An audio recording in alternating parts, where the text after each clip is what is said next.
Hi, I'm Kellie. Last Tuesday, my 8-year-old daughter Zoe ran out of dance class in tears because my sister Briana told her she was too clunky and awkward for ballet. But when I shared what happened with my neighbor Colonel Rodriguez, his response changed everything. He looked at my daughter and said something that made my sister's cruelty seem like the smallest thing in the world. Before we jump back in, tell us where you're tuning in from, and if this story touches you, make sure you're subscribed, because tomorrow I've saved something extra special for you. The fluorescent lights in Graceful Steps Dance Academy always made everyone look a little pale, but that afternoon they seemed especially harsh. I was sitting in the waiting area, scrolling through work emails on my phone while the sounds of piano music and little feet tapping echoed from the studio. Zoe had been taking ballet for 6 months, and while she wasn't the most naturally gifted dancer in her class, she absolutely loved it. Every Tuesday and Thursday she'd bounce out of school and chatter nonstop about plie positions and grand jetés all the way to the studio.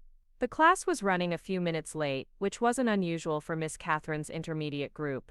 I glanced up from my phone to see other parents checking their watches and making small talk about carpool schedules and weekend plans.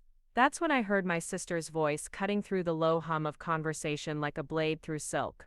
Briana had started bringing her daughter Melody to the same studio 3 weeks ago. Melody was 10, 2 years older than Zoe, and had been dancing since she was 4 at some prestigious academy in Cedar Heights before they moved to Riverside. Briana made sure everyone knew this within the first 5 minutes of meeting them. She had that way of speaking that made simple statements sound like announcements, her voice carrying just a little too far so that everyone could hear how accomplished her daughter was, how selective the previous studio had been, how they'd only agreed to try this place as a temporary solution. Well, honestly, I think some children just aren't built for dance. Briana was saying to Mrs. Patterson, whose daughter Emma was in the same class. It's not their fault, of course, but there's a certain grace that's either natural or it isn't. You can't really teach that inherent elegance. I felt my shoulders tense, but I kept my eyes on my phone screen.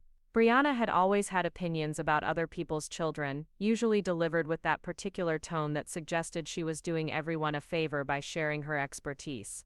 When we were growing up, she'd been the one taking advanced classes in everything while I played pickup basketball and helped Dad fix cars in the garage. She'd never quite forgiven me for choosing a different path, and now that we were both mothers, those old dynamics had taken on new dimensions. The studio door opened and the girls began filing out, their hair in various states of dishevelment from an hour of movement, some chattering excitedly about what they'd learned, others looking tired and ready for snacks. I spotted Zoe near the back of the group, and immediately knew something was wrong. Her usual post-class glow was missing. Instead, she looked small and deflated, her shoulders hunched forward as she clutched her water bottle like a security blanket. "Mommy," she said quietly as she approached, not making eye contact. "Can we go home now?" I was about to ask her about class when Briana appeared beside us, her perfectly styled blonde hair not showing a single sign that she'd been sitting in a dance studio for an hour. Melody was next to her, pristine in her leotard and tights, looking every inch the poised young dancer Briana wanted everyone to see. "Oh, Kellie," Briana said, her voice carrying that familiar mix of concern and condescension. "I hope you don't mind, but I had a little chat with Zoe during class today." Miss Catherine had to step out for a moment, and I noticed Zoe was struggling with some of the combinations. My stomach dropped. "What kind of chat?" Briana glanced around as if checking to make sure she had an audience, then lowered her voice just enough to seem considerate while ensuring everyone nearby could still hear. "Well, I just thought someone should tell her that dance isn't for everyone. Some children are naturally athletic in other ways, and that's perfectly fine. But forcing a child to continue with something they're clearly not suited for can be damaging to their self-esteem." I felt heat rising in my chest, but before I could respond, Zoe tugged on my sleeve. "Can we please go, Mommy?" Her voice was barely above a whisper. "I was just trying to help," Briana continued, her tone now taking on that martyred quality she'd perfected over the years. "I mean, look at Melody. She's been dancing for 6 years, and it shows. Some children have that natural grace, that innate sense of rhythm and movement. Others are more suited to team sports or academic pursuits. There's nothing wrong with recognizing a child's actual strengths instead of pushing them into areas where they'll only struggle."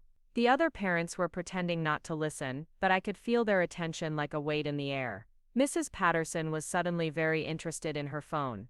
Another mother had turned toward the bulletin board as if studying the upcoming recital information required intense concentration. What exactly did you say to my daughter? I asked, keeping my voice level despite the fact that my hands were starting to shake. Briana sighed, as if she was dealing with someone who was being deliberately obtuse. I simply explained that dance requires a certain body type and natural ability. Zoe is a lovely child, but she's quite clunky when she moves.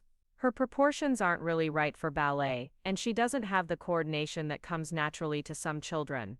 I told her she might be happier trying something else, maybe soccer or swimming, where those qualities wouldn't hold her back.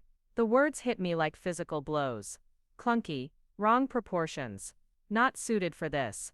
I looked down at Zoe, who was now staring at the floor, her face flushed with embarrassment. 8 years old, and my sister had just systematically dismantled her confidence in front of her peers and teacher. I thought it was kinder to be honest, Briana continued, apparently interpreting my silence as agreement. Rather than letting her continue to struggle and feel bad about herself when she can't keep up with the other girls. Sometimes being a good aunt means telling the truth, even when it's difficult. Something cold and sharp crystallized in my chest. This wasn't about Zoe's dancing ability. This was about Briana establishing hierarchy, making sure everyone knew that her daughter was superior, that our family's children were the benchmark against which others should measure themselves and inevitably fall short. She'd done this her entire life, found ways to position herself above others by pointing out their perceived inadequacies, and now she was doing it to my child. We need to go, I said quietly, placing my hand on Zoe's shoulder. Of course, Briana said with false sympathy. I'm sure she's feeling a bit overwhelmed. Maybe take some time to think about what activities might be a better fit. There are so many options for children these days. I guided Zoe toward the exit, my vision blurring slightly around the edges with anger. Behind us, I could hear Briana's voice shifting back to its normal register as she began talking to Melody about their plans for the evening, the incident already dismissed from her mind as if it had been nothing more than a minor errand she'd needed to complete. The parking lot felt like a sanctuary after the suffocating atmosphere inside the studio. Zoe climbed into her booster seat without her usual chatter about who had done what during class, who had remembered the combination, who had gotten to demonstrate for the group. Instead, she stared out the window as I buckled her seatbelt, her small face reflecting a kind of confusion and hurt that no 8-year-old should have to carry. Zoe, I said gently, turning to face her before starting the car. What Aunt Briana said to you was not okay. She looked at me with those big brown eyes that had inherited from her father, eyes that usually sparkled with curiosity and mischief, but now seemed dulled with something that looked too much like shame. Am I really too clunky for dance, Mommy? The question broke something inside me. No, baby, you are not too clunky for anything. But I am bigger than Melody and some of the other girls, she said quietly, and I don't always remember the steps as fast as they do. I reached back and took her hand. Zoe, listen to me. Dancing isn't about being the smallest or learning the fastest. It's about moving your body in ways that make you feel happy. Do you feel happy when you dance? She nodded, but I could see the doubt that Briana had planted taking root. But what if Aunt Briana is right? What if I'm not good at it? Being good at something and enjoying something are two different things, I said, trying to keep my voice steady. And even if you weren't naturally talented at dance, which I don't believe for a second, that wouldn't mean you should stop doing something you love. The drive home was quiet except for the radio playing softly in the background. Zoe stared out the window at the familiar streets of our neighborhood, her usual commentary about dogs we passed and houses she liked notably absent. I found myself gripping the steering wheel tighter than necessary, playing and replaying Briana's words in my mind, each repetition making me angrier. When we pulled into our driveway, Marcus was already home from work, his truck parked in its usual spot next to the basketball hoop he'd installed for Zoe last summer. She'd spent countless hours out there, shooting baskets and creating elaborate games, moving with an athleticism and joy that belied any notion that she was clumsy or uncoordinated. The irony wasn't lost on me that Briana had suggested sports as an alternative when Zoe was already quite good at basketball, something her precious Melody had never shown any interest in attempting. How was dance class, kiddo? Marcus called out as we came through the front door. He was in the kitchen, still wearing his work clothes but with his sleeves rolled up, apparently in the middle of starting dinner. Zoe mumbled something about it being fine and headed straight upstairs to her room. Marcus looked at me with raised eyebrows, clearly picking up on the tension that seemed to follow us into the house like a storm cloud. What happened? He asked quietly, once Zoe was out of earshot. I told him everything, from Briana's commentary to the other parents, to Zoe's questions in the car. With each detail, I watched Marcus's expression grow darker. He'd never particularly liked my sister, finding her pretentious and unnecessarily competitive. But he'd tolerated her for the sake of family peace. This was different though. This was about his daughter. She said what to an 8-year-old. His voice was carefully controlled, but I could see the anger building behind his eyes. She thinks she was helping, I said, though the words felt bitter in my mouth. Apparently it's better to crush a child's confidence than to let her continue enjoying something she's not naturally gifted at. Marcus was quiet for a long moment, processing what I'd told him. Then he looked toward the stairs where Zoe had disappeared. Is she okay? I don't know, I admitted. She's questioning everything now, asking if she's too clunky, if she's not good enough. It's like Briana planted the seed of self-doubt that's already starting to grow. What are you going to do? It was a simple question, but it carried weight. What was I going to do? Confront Briana directly, talk to my parents, pretend it never happened and hope Zoe would forget. None of those options felt adequate to address what had actually occurred. Preparing and narrating this story took us a lot of time, so if you are enjoying it, subscribe to our channel. It means a lot to us. Now back to the story. Which was that my sister had deliberately undermined my child's confidence for reasons that had nothing to do with Zoe and everything to do with Briana's need to establish dominance. I don't know yet, I said, but I'm not going to let this slide. That evening, Zoe picked at her dinner and asked to be excused early. Usually she'd spend time after dinner, practicing her dance moves in the living room, spinning and leaping across the carpet with abandon. Instead she went upstairs and I could hear the sounds of her playing with her toys, but quietly, without the usual enthusiasm that typically accompanied her playtime. Around 8 o'clock, there was a knock at our front door.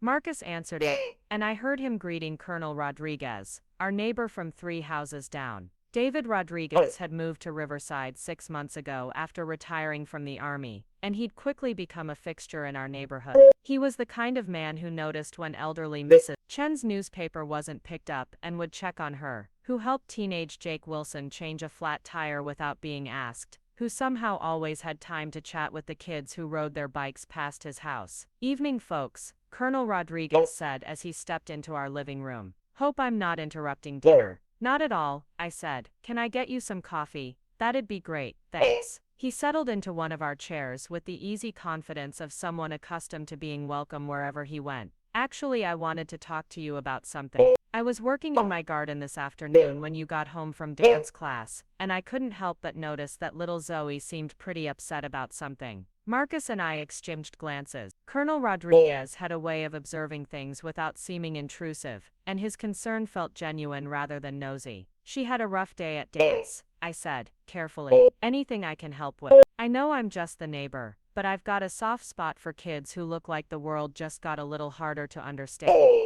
There was something about his tone that made me want to tell him everything. Maybe it was the way he'd phrased it, acknowledging that he understood what childhood disappointment looked like. Or maybe it was simply that he'd noticed and cared enough to ask. So I found myself explaining the whole situation, from Briana's comments to Zoe's questions to the way she'd retreated into herself afterward. Colonel Rodriguez listened without interrupting, his expression growing more serious as I continued. When I finished, he was quiet for a moment, staring down at his coffee cup as if it might contain answers. Mind if I ask you something? He said finally. How long has your sister been doing things like this? The question caught me off guard. What do you mean? Targeting what makes people feel good about themselves, making them question their worth. Has this been a pattern with her? I thought about it. Really thought about it, and realized that yes, it had been a pattern. Growing up, Briana had always found ways to point out what I wasn't good at, what I didn't understand, where I fell short of her standards. She'd done it so consistently, and with such apparent concern for my well-being, that I'd internalized it as normal sisterly behavior. But hearing Colonel Rodriguez name it so clearly, yeah, I said slowly. I guess it has been. He nodded grimly. I've seen this before. People who need to diminish others to feel good about themselves. In the military, we called them morale killers. They're dangerous because they don't attack you directly. They attack your confidence in yourself. So what do you... Colonel Rodriguez looked toward the stairs, where we could hear the faint sounds of Zoe moving around in her room. Well, that depends. Are you fighting for territory, Or are you fighting for someone who can? The distinction hit me like a revelation. Distinction hit me like a revelation. This wasn't about my relationship with Briana or our childhood dynamic or family politics. This was about protecting my daughter from someone who had just demonstrated that she was willing to tear down a child to make herself feel superior. The second one, I said, without hesitation. Then you don't negotiate, Colonel Rodriguez. Colonel Rodriguez. Colonel Rodriguez said quietly. You don't explain or try to make them understand. You establish boundaries and you enforce them. Because people like your sister don't stop until someone makes them stop. As he spoke, I felt something shifting inside me. A clarity I hadn't experienced before. For years I'd tried to manage Briana. I avoided confrontation by giving her the benefit of the doubt, by focusing on keeping faith. But she'd just attacked my child, and that changed. What would you suggest? Marcus asked. Colonel Rodriguez was quiet for a moment. Can I tell you something about my daughter? She's grown now. But when she was about Zoe's age, someone told her she was too dark-skinned to play the princess in the school play. A teacher, if you can believe that, made some comment about how princesses and fairies don't look like her. I felt my breath catch. What did you do? I told her something I'd learned in combat, he said. I told her that there are people in this world who will try to convince you that you're not worthy of the things you want, not because there's anything wrong with you, but because making you makes them feel bad. And I told her that she had a choice. She could let those people decide what she was capable of, or she could prove them wrong. What happened? She auditioned anyway, got the part, not because the teacher changed her mind, but because the principal happened to be at auditions and saw what that teacher was doing. He smiled slightly. But that's not the important part. The important part is that she learned early that other people's limitations don't have to become her limitations. I thought about Zoe upstairs, probably replaying Briana's words in her mind, starting to see herself through that critical lens, instead of through her own joy and enthusiasm. The thought made my chest tighten with a fierce protectiveness I'd never experienced before. I want to tell her that, I said.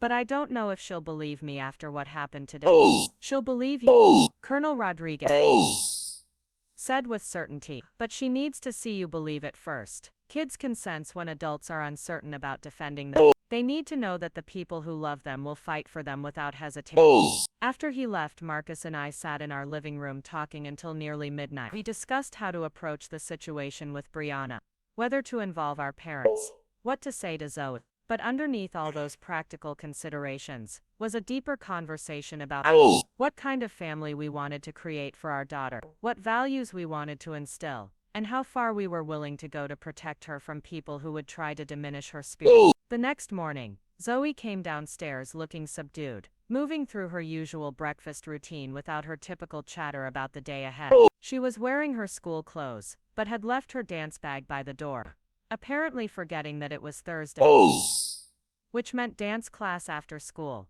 Zoe, I said gently, as she picked at her cereal, do you want to talk about your... She shrugged without looking up. Not really. Okay, but I want you to know something. What Aunt Briana said to you was wrong. Not mistaken, not well-intentioned, but wrong. And it's not your job to prove her wrong by being perfect. It's my job to make sure people don't talk to you that way. She looked up at me then, curiosity flickering in her eyes. What do you mean? I mean that adults don't get to tell children that they're not good enough for things they love. And when they do, other adults need to step in and stop it. Are you going to talk to Aunt Briana? The question hung in the air between us. I could see that Zoe was watching my face carefully, looking for clues about whether I would actually follow through, or if this was just something comforting to say. Yes, I said. And in that moment I knew I meant it completely. The conversation with Zoe that morning had left me feeling simultaneously empowered and terrified.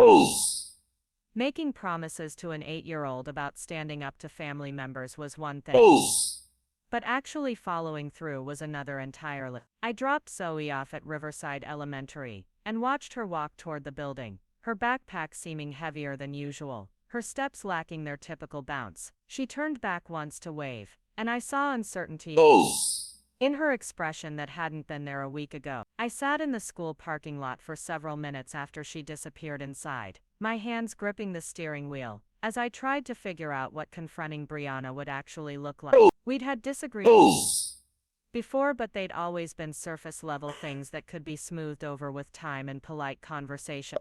This felt different, more fundamental. This was about my child's well-being versus Briana's need to feel superior. My phone buzzed with a text message from my mother. Briana mentioned there was some drama at class yesterday. Hope everything is okay with Zoe. The casual tone made my stomach clench. Drama, as if my daughter being humiliated by her aunt was just some minor social hiccup that would blow over if we all pretended it hadn't happened. I stared at the message for a long time before typing back. We need to talk about what Briana said to Zoe. It wasn't appropriate. I hit send before I could second guess myself, then immediately felt my anxiety spike. Involving my parents felt like escalating things. But I also couldn't pretend this was just between Briana and me. When it affected their grades, the response came back within minutes. I'm sure it was just a misunderstanding. You know how sensitive Zoe can be. Maybe we can all have dinner this weekend and work it out. Sensitive. The word hit me like a slap. My 8-year-old daughter was sensitive for being hurt when an adult told her she was too clunky and awkward for something she loved. The implication was clear. This was Zoe's problem for reacting, not Briana's problem for saying it. I drove home in a haze of anger and disappointment. The house felt too quiet without Zoe's presence, too full of the weight of decisions I needed to make. I found myself wandering from room to room, picking up toys and straightening pillows, trying to channel my nervous energy into something productive. Around 10 o'clock, my phone rang. Briana's name appeared on the screen, and for a moment I considered letting it go to voicemail. But Colonel Rodriguez's words from the night before echoed in my mind. People like her don't stop until someone makes them stop. Hello, Briana. Kellie, hi. Her voice had that carefully modulated tone she used when she was trying to sound reasonable. Mom mentioned you were upset about yesterday.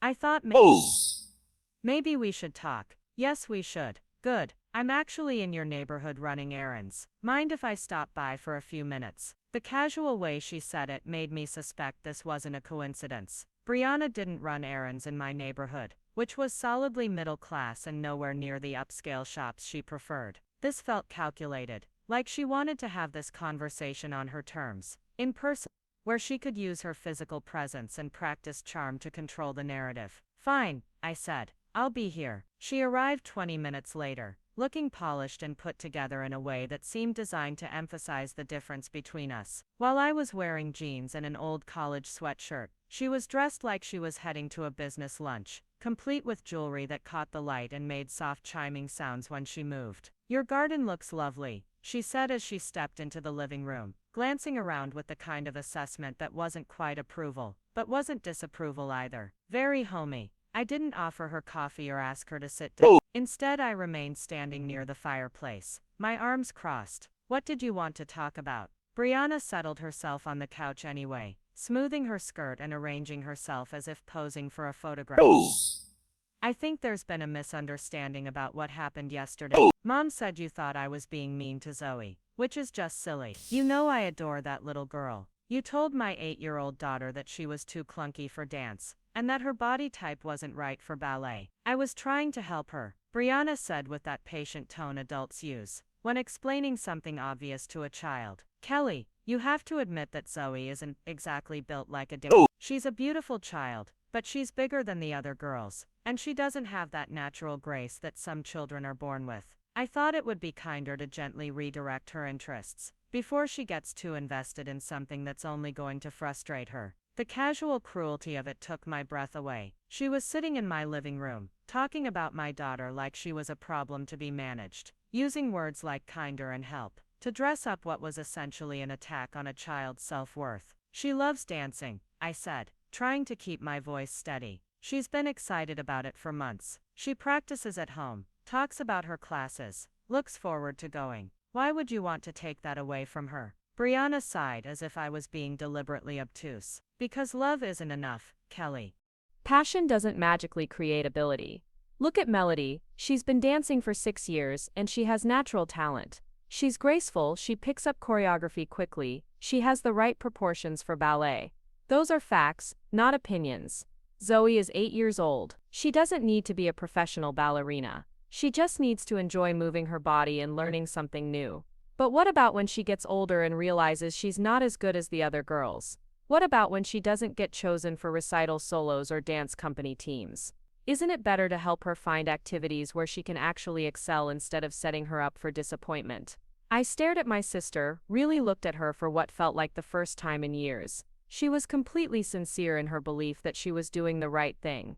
In her mind, she was protecting Zoe from future disappointment by crushing her current joy. The logic was so twisted, so fundamentally wrong that I struggled to find words to respond. "Do you hear yourself right now?" I asked finally.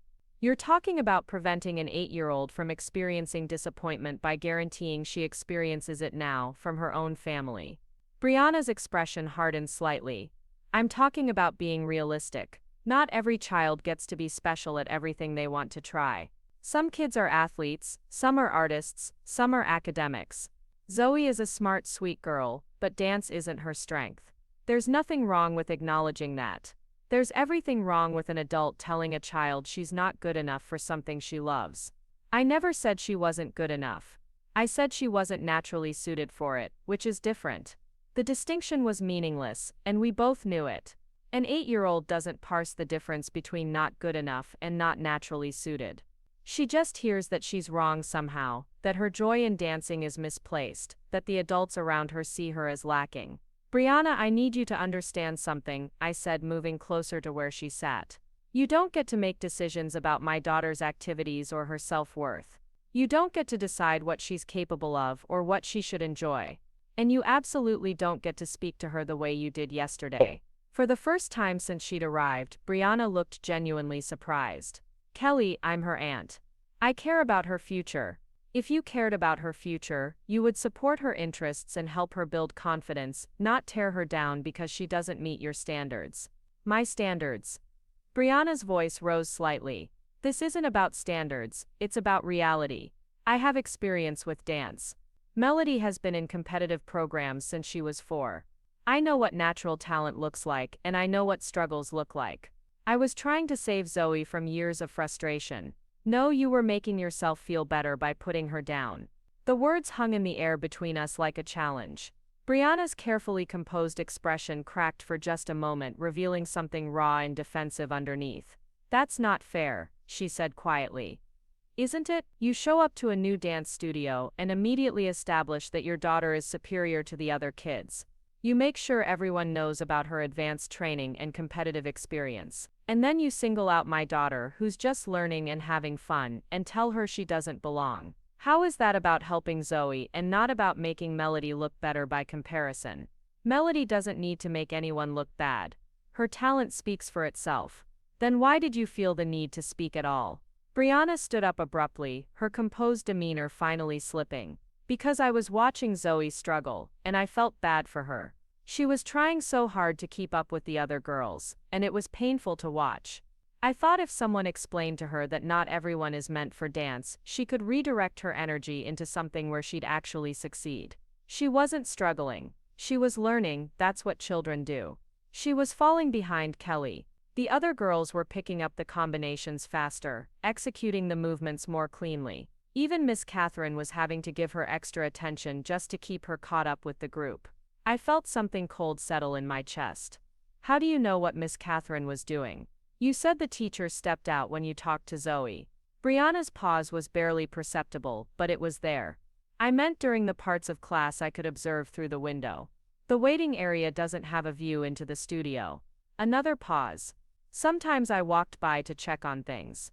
The lie was so obvious it was almost insulting, but more than that, it revealed the deliberate nature of what she'd done. She hadn't spontaneously decided to offer Zoe guidance when the teacher stepped out. She'd been watching, evaluating, looking for an opportunity to intervene. "You planned this," I said slowly. "You didn't just happen to talk to Zoe when the teacher left. You were looking for a chance to tell her she wasn't good enough." "That's not what happened." "Then what did happen?" "Exactly." Briana shifted uncomfortably, her polished appearance suddenly seeming like armor that wasn't quite fitting properly. "I noticed that Zoe was having trouble with some of the movements. When Miss Catherine stepped out to take a phone call, I thought it would be helpful to give her some guidance." "What kind of guidance?"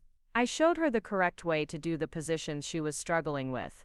And then I explained that some children pick up dance more naturally than others. And then I suggested that she might want to try activities that were better suited to her body type and coordination level. Each admission came reluctantly, like she was being forced to confess to crimes she didn't believe were actually wrong. But hearing her lay it out step by step made the calculated cruelty of it even clearer. She'd waited for the teacher to leave, approached my daughter under the guise of helping, and then systematically undermined her confidence. "Do you understand what you did?" I asked. "You took advantage of a moment when the authority figure was absent to tell a child that she wasn't good enough for something she loved.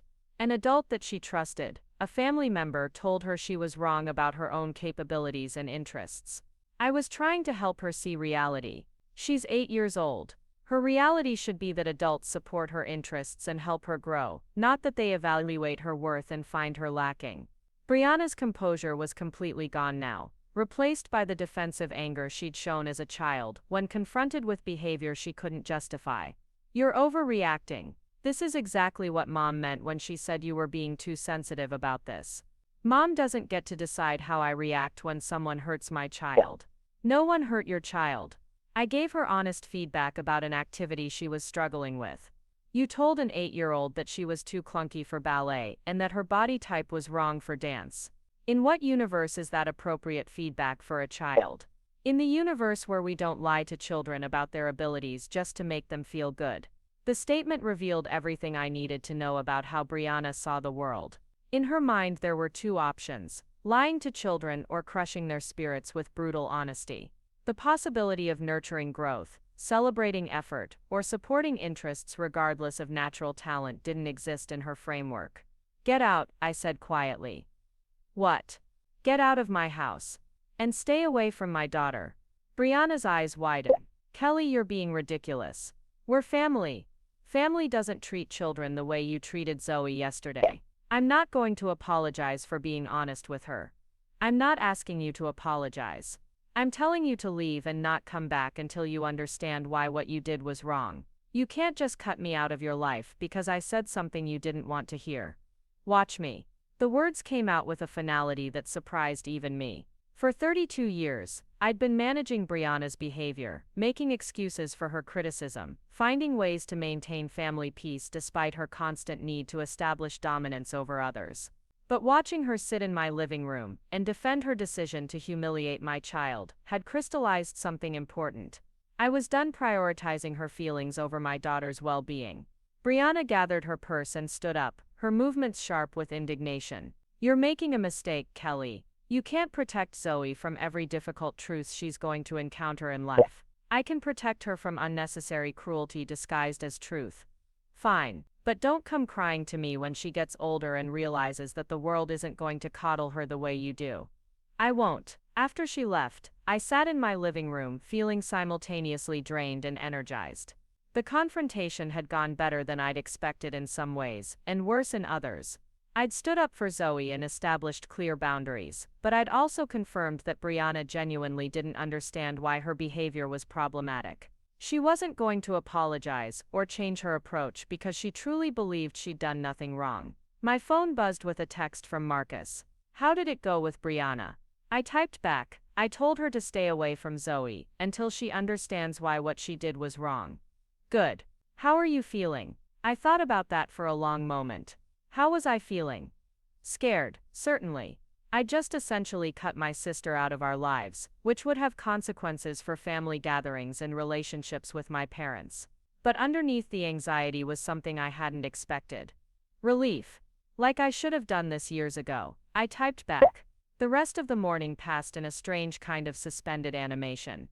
I found myself cleaning the house with unusual intensity, as if scrubbing the countertops and vacuuming the carpets could somehow process what had just happened. Around noon my mother called. "Kellie, Briana just called me very upset. She said you threw her out of your house and told her she couldn't see Zoe anymore." I took a deep breath, knowing this conversation was inevitable, but still not feeling prepared for it. "That's correct. Honey, don't you think you're overreacting a little bit?" Briana said she was just trying to help Zoe with her day. "Mom. She told Zoe that she was too clunky for ballet and that her body type was wrong for dance." She did this deliberately, when the teacher wasn't there, in front of other children. How is that helping? There was a pause on the other end of the line. Well, maybe she could have phrased it more gently, but Kellie, you have to admit that Zoe isn't exactly a natural dancer. Sometimes children need guidance about where their real talents lie. The disappointment hit me like a physical blow. My mother, who was supposed to be my ally in protecting her granddaughter, was siding with Briana. Worse, she was echoing the same harmful logic about children needing to be told their limitations instead of being supported in their interests. Mom, Zoe is 8 years old. She doesn't need to be a natural dancer to enjoy dancing. She doesn't need to have perfect technique or ideal proportions to benefit from learning something new and moving her body and feeling confident in a creative activity. Of course not, but Briana was just thinking about the long term. What happens when Zoe gets older and wants to try out for dance teams or competitions? Isn't it better to help her find activities where she can really excel? What happens when Zoe gets older and remembers that her family told her she wasn't good enough for something she loved? What happens when she stops trying new things, because she's afraid adults will evaluate her and find her lacking? You're being dramatic, sweetheart. One conversation isn't going to scar her for life. But that wasn't true, and I knew it. I could still remember conversations from my own childhood, where adults had casually dismissed my interests or abilities, where I'd been told I was too something or not enough. Those moments had stayed with me, shaped how I saw myself, and what I believed I was capable of. They'd been small cuts that had healed over but left scars. Mom, I need you to understand something. Briana deliberately undermined my daughter's confidence. She waited for the teacher to leave, approached Zoe under the guise of helping, and then told her she wasn't suited for something she loves. That's not guidance or helpful feedback. That's emotional manipulation. Kellie, that's a very serious accusation. It's a very serious behavior. I think you're reading too much into this. Briana loves Zoe. She would never deliberately hurt her. Love doesn't mean you can't cause harm. And intent doesn't erase impact. My mother was quiet for a long moment. What do you want me to do? Briana is my daughter too. I want you to understand why this was wrong and support me in protecting Zoe from it happening again.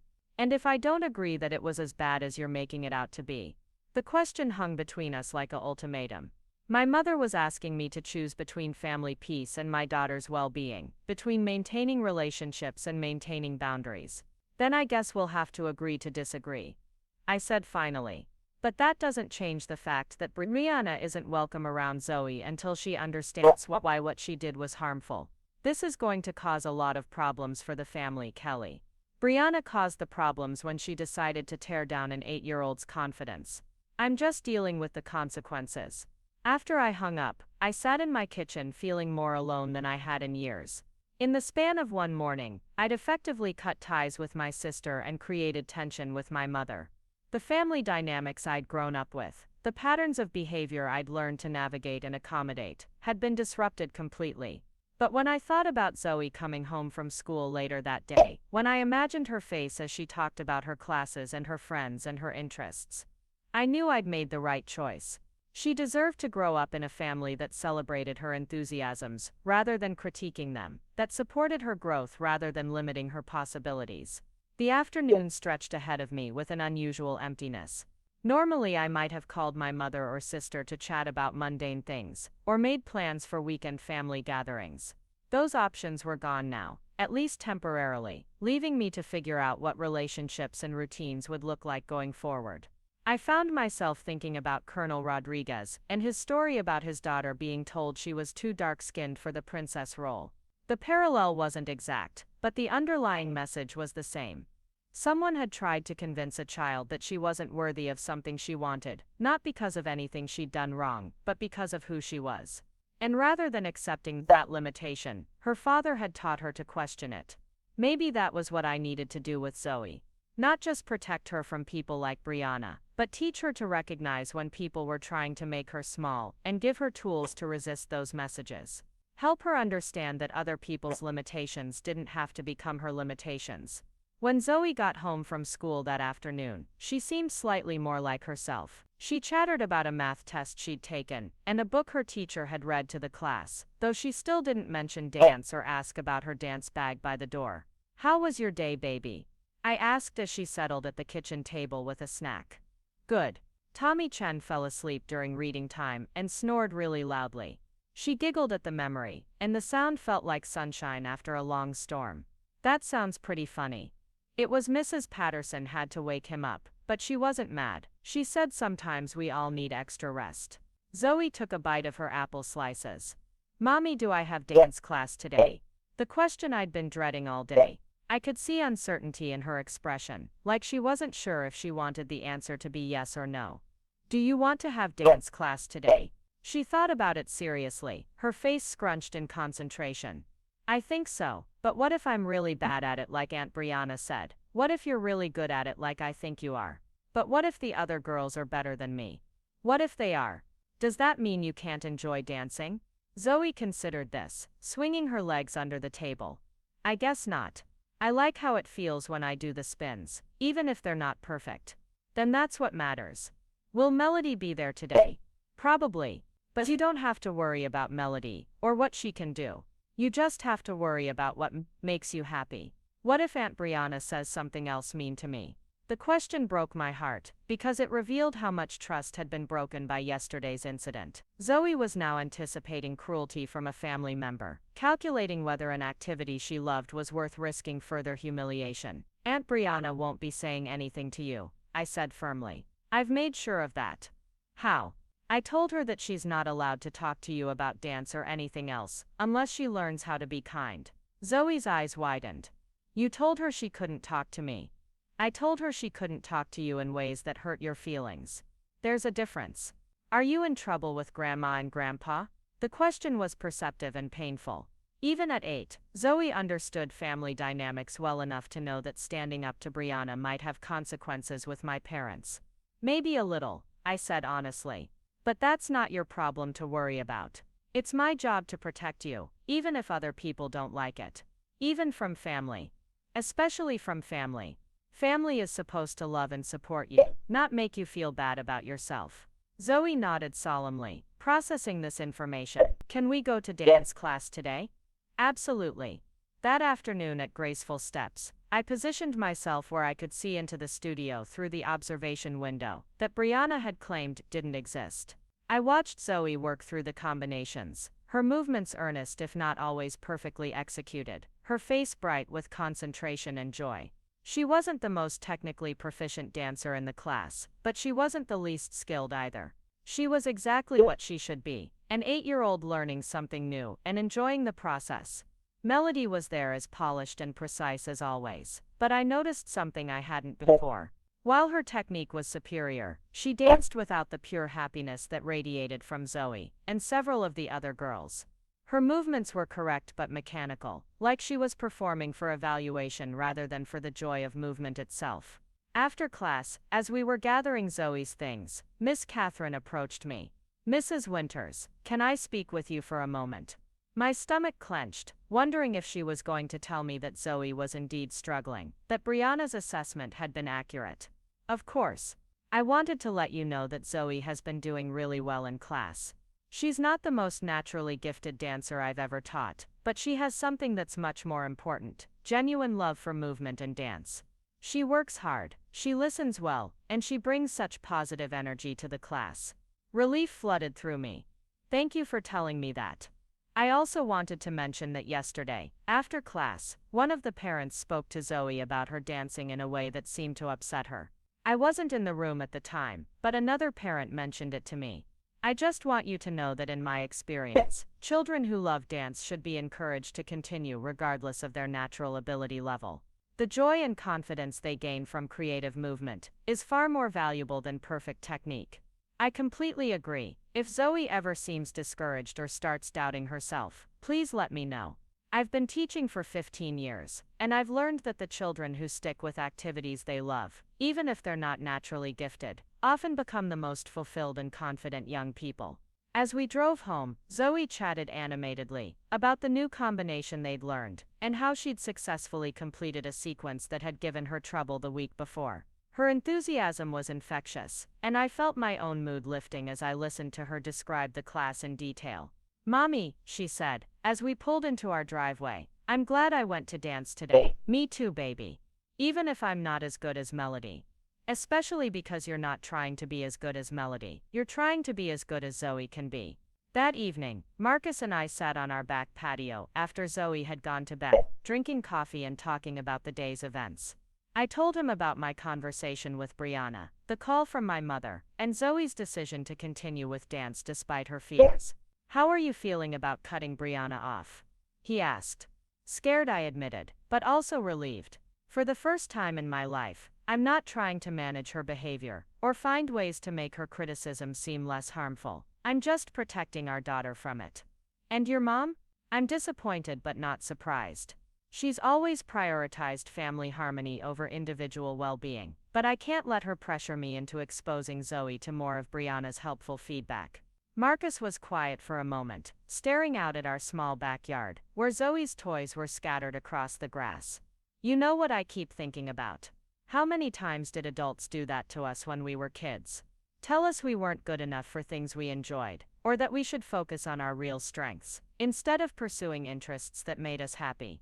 I thought about my own childhood, the casual dismissals and redirections that had seemed normal at the time, but now felt cruel in retrospect. Too many times.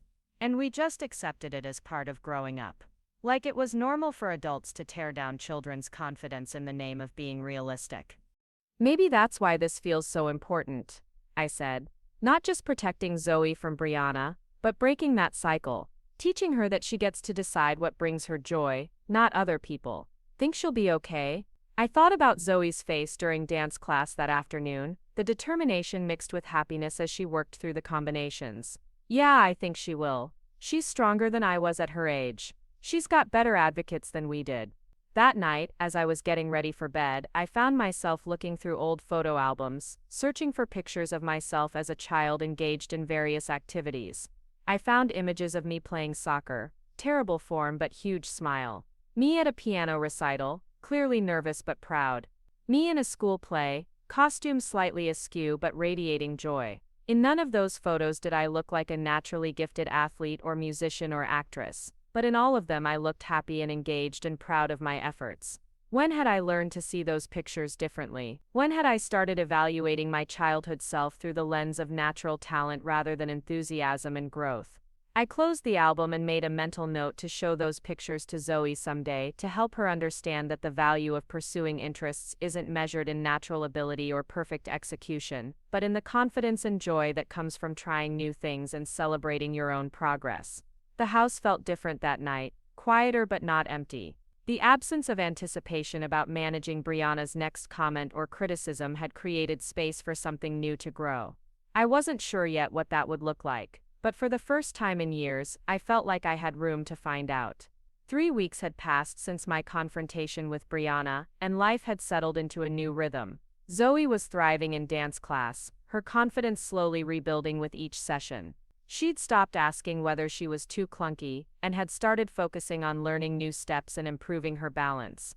Miss Catherine had even complimented her progress in front of the other students, which had Zoe glowing for days afterward. But the family situation remained tense. My parents had called twice more, each time suggesting that I was being stubborn and that family should forgive and move forward. They hadn't directly asked me to reconcile with Briana, but the implication was clear in every conversation. Meanwhile, Briana herself had maintained complete radio silence, which I interpreted as either sulking or strategizing.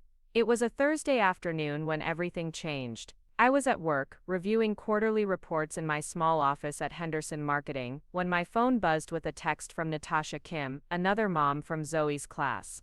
Natasha and I had struck up a friendship over the past few months, bonding over our daughter's shared enthusiasm for dance and our mutual bewilderment at some of the more competitive parents. Can you call me when you get a chance?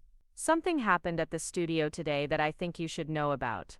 My stomach immediately clenched. Zoe was at after-school care until I picked her up at 5, but Natasha's daughter Emma had a private lesson on Thursday afternoons.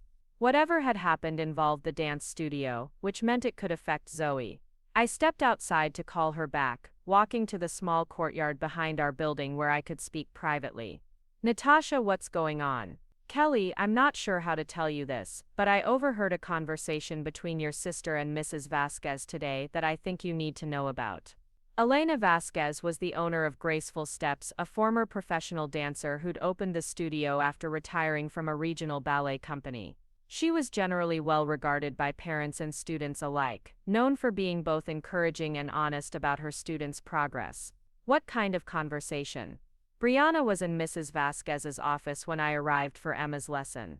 The door was partially open, and I couldn't help but overhear. Briana was telling Mrs. Vasquez that she was concerned about Zoe's progress and that she thought the class might be too advanced for her. My grip tightened on the phone. She said what? She told Mrs. Vasquez that as Zoe's aunt, she'd been observing her in class and felt that Zoe was struggling to keep up with the other students. She said she was worried that Zoe was getting discouraged and that maybe she should be moved to a beginner class with younger children. The calculated nature of it made my blood run cold. Briana couldn't attack Zoe directly anymore because I'd cut off her access, so she was going around me to the studio owner, positioning herself as a concerned family member looking out for Zoe's best interests. What did Mrs. Vasquez say? That's the thing that really bothered me. Mrs. Vasquez seemed to be taking her seriously. She was asking questions about specific areas where Briana thought Zoe was struggling, and Briana had answers ready. She talked about Zoe's balance during certain combinations, her difficulty with some of the more complex movements, her tendency to lose the rhythm during faster sequences. But Zoe is doing fine in class. Miss Catherine just told me she was making good progress. I know, and that's what made this whole conversation so strange. Briana was describing a child who was really struggling, but that's not the Zoe I see in class. Yes, she's not the most advanced student, but she's certainly not falling behind or having the kind of difficulties Briana was describing. Did Mrs. Vasquez make any decisions? She said she'd observe Zoe more closely in the next few classes and possibly discuss the situation with Miss Catherine. But Kellie, the way Briana was talking, it sounded like she was building a case for something. Like she had specific examples and incidents prepared. After I hung up with Natasha, I sat in my car in the parking lot for several minutes, trying to process what I'd learned. Briana wasn't content to simply stay away from Zoe as I'd demanded. She was actively working to undermine my daughter's place in the dance class, using her position as family member to give weight to criticisms that weren't based in reality. The sophistication of the approach was what disturbed me most. Instead of obviously cruel comments delivered directly to Zoe, Briana was now using institutional channels to achieve the same goal. She was positioning herself as a concerned adult looking out for a struggling child, making it much harder for anyone to see her actions as malicious. I drove straight to Riverside Elementary to pick up Zoe, my mind racing with how to handle this new development. Confronting Briana again seemed pointless, since she'd clearly decided to ignore my boundaries and find new ways to interfere. But I also couldn't let her convince the studio staff that Zoe was struggling when she wasn't. How was aftercare today, baby? I asked as Zoe buckled herself into her booster seat. Good, we played board games and I helped Mrs. Lopez clean up the art supplies. She paused, looking thoughtful. Mommy, when is my next dance class? Tomorrow afternoon, like always. Good. I want to show Miss Catherine that I can do the new jump sequence we learned last week. Her enthusiasm was genuine and unstudied, the excitement of a child who was enjoying learning something new. Whatever struggles Briana had described to Mrs. Vasquez weren't reflected in Zoe's own experience of the class. That evening, after Zoe had gone to bed, I called Miss Catherine directly. As the actual instructor, she would have the most accurate assessment of Zoe's progress, and could hopefully provide perspective on whatever concerns Briana had raised. Mrs. Winters, how nice to hear from you. Miss Catherine said when she picked up. Is everything all right with Zoe? Actually, that's what I'm calling about. I heard that there might have been some concerns raised about Zoe's progress in class, and I wanted to check with you directly about how she's doing. There was a pause on the other end. Can I ask where you heard that? I explained about Natasha overhearing the conversation between Briana and Mrs. Vasquez, being careful not to make it sound like I was asking Miss Catherine to take sides in a family dispute. I see, Miss Catherine said carefully. Mrs. Vasquez did mention that she'd spoken with your sister about Zoe's progress. She asked me to pay special attention to Zoe in upcoming classes to assess whether she might benefit from additional support or a different class level. And what's your assessment, based on your experience teaching her? Honestly, Mrs. Winters, I'm a bit puzzled by the concerns that were raised. Zoe is performing at exactly the level I'd expect for a child her age and experience. She's not the most advanced student in the class, but she's certainly not struggling. She follows instructions well, she's developing her technique appropriately, and most importantly, she seems to genuinely enjoy the classes. Relief flooded through me. So you don't think she needs to be moved to a different class? Not at all. In fact, I think moving her to a class with younger children might actually be detrimental to her progress. She seems motivated by being around other 8 and 9-year-olds, and the current class level is appropriately challenging without being overwhelming. Did my sister give specific examples of areas where she thought Zoe was struggling? Miss Catherine hesitated. She did mention some technical issues, but when I reviewed them, they seemed like normal learning challenges that most students her age experience. Nothing that indicated she was in the wrong class or having unusual difficulties. Miss Catherine, can I ask you something directly? Do you think there might be other motivations behind these concerns being raised? Another pause, longer this time. Mrs. Winters, I've been teaching for a long time, and I've seen many different family dynamics play out in dance studios. Sometimes adults project their own anxieties or competitive feelings onto children's activities. I can't speak to your family's specific situation, but I can tell you that Zoe seems happy and engaged in class, which is my primary concern as her teacher. If Mrs. Vasquez asks for your opinion about whether Zoe should be moved to a different class, what will you tell her?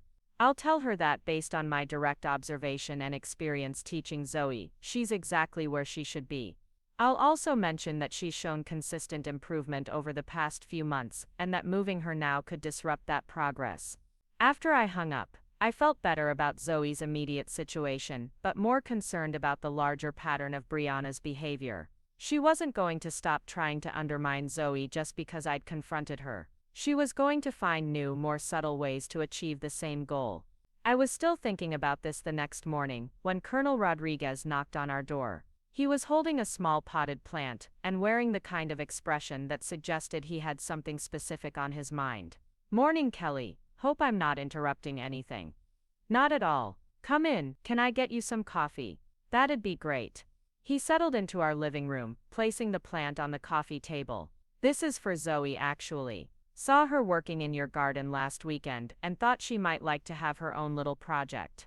"That's very thoughtful. She'll love it." Colonel Rodriguez accepted the coffee I offered and was quiet for a moment, looking like he was choosing his words carefully. "Actually, I wanted to talk to you about something. I hope you don't mind, but I heard from a neighbor that there might be some ongoing issues with your sister and the dance studio situation." I wasn't sure which neighbor he meant, but in a community like ours, word traveled quickly. "What did you hear?" "Just that she might be trying to find new ways to interfere with Zoe's activities." I wanted to check if that was accurate and offer some perspective if it would be helpful. I found myself telling him about Briana's conversation with Mrs. Vasquez, her attempts to convince the studio owner that Zoe was struggling and needed to be moved to a different class. Colonel Rodriguez listened without interrupting, his expression growing more serious as I continued. "So she's escalating," he said when I finished. "What do you mean?" "She's not backing down from her original position, but she's changing tactics. When direct confrontation didn't work, she moved to institutional pressure. It's a classic pattern in people who need to maintain control. Have you seen this kind of thing before?" "Unfortunately, yes. In the military, we occasionally dealt with individuals who couldn't accept being told their behavior was inappropriate. Instead of changing the behavior, they'd find new ways to achieve the same objectives, while making it harder to hold them accountable." "So what do you do in situations like that?" Colonel Rodriguez leaned forward, his expression growing more intense. "You document everything. You build a clear record of the pattern of behavior, so that when it escalates further, which it usually does, you have evidence to support your position. You think it's going to escalate further. People like your sister don't typically stop until they're forced to stop. Right now, she's testing to see if she can work around the boundaries you established. If that's successful, she'll keep pushing. If it's not, she'll try something else. What would you suggest I do?" "Start keeping detailed records of every interaction and every attempt to interfere with Zoe's activities. Dates, times, exactly what was said or done. Get statements from people like your friend Natasha, who witnessed things directly. Talk to Miss Catherine about documenting her assessment of Zoe's progress, so there's an official record contradicting your sister's claims. The idea of treating my family's situation like a legal case felt overwhelming, but I could see the wisdom in his approach. If Briana was going to use institutional channels to try to achieve her goals, I needed to be prepared to defend against that using the same channels. There's something else you should consider, Colonel Rodriguez continued. Right now, this is primarily affecting Zoe's dance class. But if your sister is willing to interfere in one activity, she might be willing to interfere in others. School, other extracurriculars, social situations. You might want to think about how to protect Zoe more broadly. The thought hadn't occurred to me, but it made perfect sense. If Briana believed that Zoe was fundamentally unsuited for dance, she probably had opinions about other activities as well. And if she was willing to go around me to express those opinions to authority figures, dance class was just the beginning. What would that look like? Alert key people in Zoe's life about the situation without making it seem like a major drama. Her teacher, the after-school care staff, coaches if she plays sports. Not asking them to take sides, just making them aware that there might be someone trying to undermine Zoe's confidence or participation in activities. That feels like such a big step. It is a big step. But so was telling an 8-year-old that she's not good enough for something she loves. Your sister escalated this situation, not you. After Colonel Rodriguez left, I spent the afternoon thinking about his advice. The idea of proactively protecting Zoe from future interference felt both necessary and exhausting. But the alternative, reacting to each new attempt as it happened, seemed worse. I started by calling Zoe's teacher, Mrs. Patricia Gonzalez, whom I'd met several times during school events and parent conferences. She'd always seemed both professional and genuinely caring about her students' well-being. Mrs. Gonzalez, I hope I'm not calling at a bad time. I wanted to discuss something regarding Zoe that might affect her school experience. Of course, Mrs. Winters. Is everything all right? I explained the situation carefully, focusing on the facts rather than my emotional response to them. I told her about Briana's comments to Zoe at dance class, her subsequent attempts to convince the studio owner that Zoe was struggling, and my concern that she might try to interfere in other areas of Zoe's life. I'm not asking you to do anything specific, I concluded. I just wanted you to be aware that there might be someone contacting you with concerns about Zoe's academic or social progress that may not reflect your actual observations of her.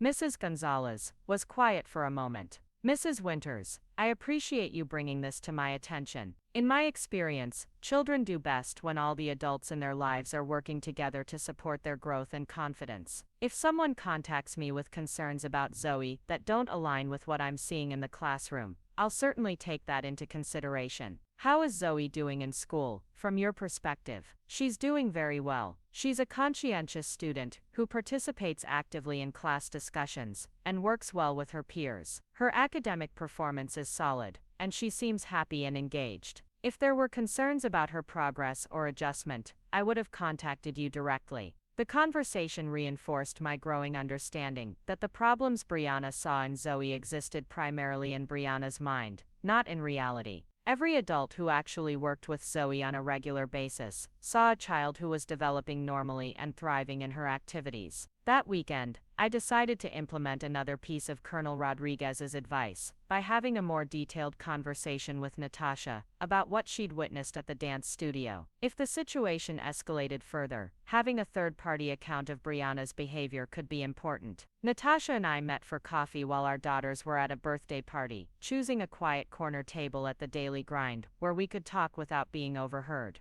I've been thinking about what you told me on Thursday, I began. Would you be willing to write down exactly what you heard between my sister and Mrs. Vasquez, just for my records? Absolutely. Kellie, I have to tell you, that conversation bothered me for days. There was something so deliberate about it, like your sister had planned exactly what she was going to say. What gave you that impression? The specificity of her examples. When Mrs. Vasquez asked about particular areas where Zoe was struggling, your sister didn't hesitate or seem to be thinking about it. She had immediate, detailed responses about specific movements and sequences. It felt like she'd been taking notes. Taking notes. That's how it sounded. Like she'd been watching Zoe specifically to find things to criticize, rather than just happening to notice general concerns. This detail was particularly disturbing because it suggested premeditation. Briana hadn't spontaneously developed worries about Zoe's progress. She'd been systematically looking for ammunition to use against her.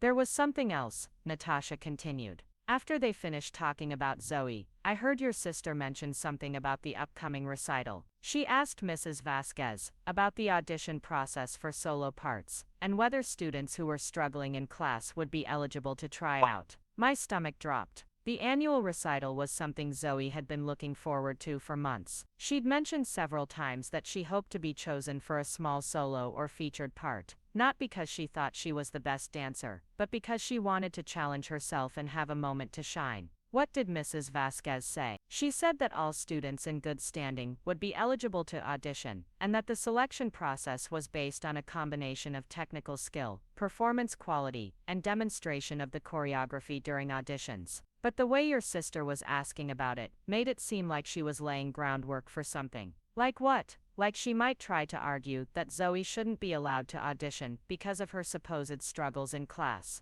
The conversation left me feeling simultaneously grateful for Natasha's observations and overwhelmed by the scope of what I was dealing with. Briana wasn't just trying to get Zoe moved to a different class. She was potentially planning to interfere with the recital auditions as well. That evening, I sat down with a notebook and began documenting everything I could remember about Briana's behavior towards Zoe. I started with the original incident at dance class, writing down exactly what Zoe had told me Briana said, the reactions of other parents, and Miss Catherine's subsequent comments about the situation. Then I moved on to my confrontation with Briana at our house, recording her justifications for her behavior and her refusal to acknowledge that she'd done anything wrong. I included details about my mother's reaction and her suggestion that the situation was the result of Zoe being too sensitive. Next, I documented what Natasha had overheard at the studio, including the specific concerns Briana had raised and the questions she'd asked about the recital audition process. I also noted Miss Catherine's assessment that Zoe was performing exactly where she should be for her age and experience level. As I wrote, patterns became clearer.